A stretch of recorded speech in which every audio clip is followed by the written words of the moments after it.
Ating lang po namin namimili, hindi po namin inaasahan na makapamili kami ng ganito. Dahil wala pa po kasi akong sweldo bilang yaya ng bata. So ito ko lang po yung may tabi kong konti sa aking Gcash. So hindi ko po akalain na makapag-grocery kami na medyo marami-rami. Siguro isang buwan yata, pabutin ba to. So ito po yung nabili namin. Mayroon San Marino. Ayan mga ganyan. Sardines. May tuna. Dito kasi sa bahay, kailangan po kasi marami kaming sardines. Kasi mahilig po kami nito, lalo na sa almusal, lagyan lang ng egg. Okay na. Tapos, ito yung ba? Meron pa yata sila, hindi ko lang ano. Tapos mayroon din kami nito guys. Namili po pala kami sa may dali. Ayan po. Pang prebiotics. Ikat mo muna yan. So, bumili din kami ng para sa plato. Ayan. Mura lang po yan. Nabili namin. Ito. Na pang merienda sa mga bata. Sa mga anak ko. Ayan. Mayroon din kami na noodles. Mahilig mga anak ko nito.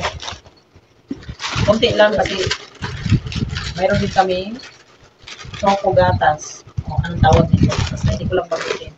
Ito, kumuha pa ng anak ko nito. Yung panganay ko kasi ang kasama ko dahil sa school ko kasi yung bunso ko anak. Ayan. Yan ang gusto ni bunso. Nagulat na lang ako mayroon ng ganito. Hindi ko nga napansin kasi oo lang ako ng oo. So, ayan. Dalawa ang binili nila. Saya. Tapos, ayan. Tapos, ito. 4 lang yata ng kuha ko kasi ba?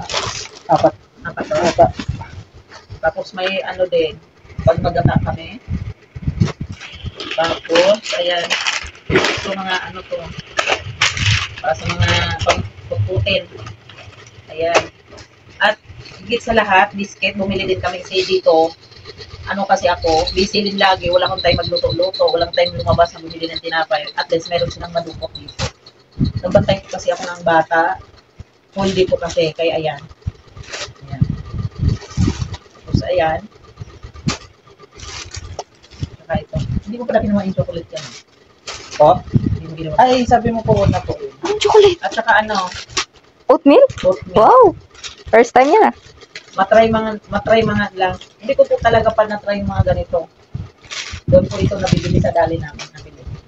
Tapos, bumili din kami ng oyster sauce. Product ng dali ito. Hindi po ako nagpo-promote, kundi na-share ko lang po.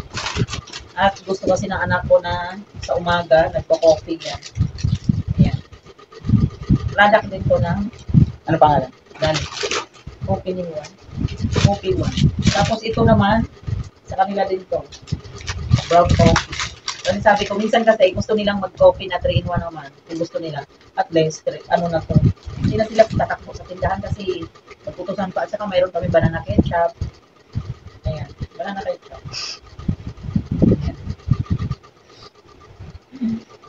Product din yan ng So, dito naman tayo sa Meron pa pala?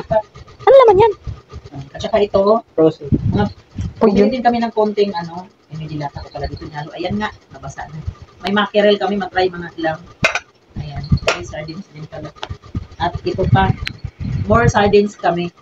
Kasi masarap din kasi yan. Dapat bumili pala tayo ng udong yan. At saka bumili ako ng oil. Kasi ako kasi high blood. Mas maganda talaga may sarili akong mantika. Kung maaari, ito ang gagamitin ko kung may budget ako. Tapos ito po, yan. Chicken popper. Chicken popper. Ano yan? Ganda ito pang almusal. Ayan. Tsaka mayroon din kami mixed chicken touch. May laman siya. Pwede na ito pang tinola. Ayan. First time ko pong namimili doon. At ngayon ko po isi-share sa inyo na experience ko na mas marami kaming nabili. Ayan. Ayan, laman din. May laman. Pwede na din pang adobo. Tsaka may nakuha yung anak ko sisig. Pwede na rin yan pang ulam.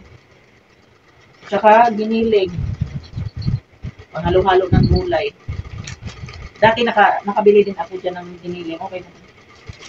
Tsaka chicken hotdog. Hindi kami mahilig bumili ng hotdog. Kaso ngayon lang to. Yung minsan man lang. Ayan.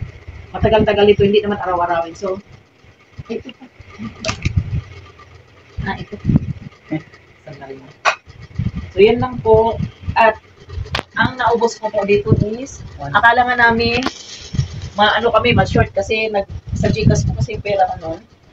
Akala namin talagang kukulangin kami, sabi ko sa anak ko, iiwan na lang natin sa basket, babalikan natin, magpalod tayo. So, ang naubos ko po dito is, 1.8 mahigit lang po. 45. Basta 1.8 mahigit lang. Yan na lang.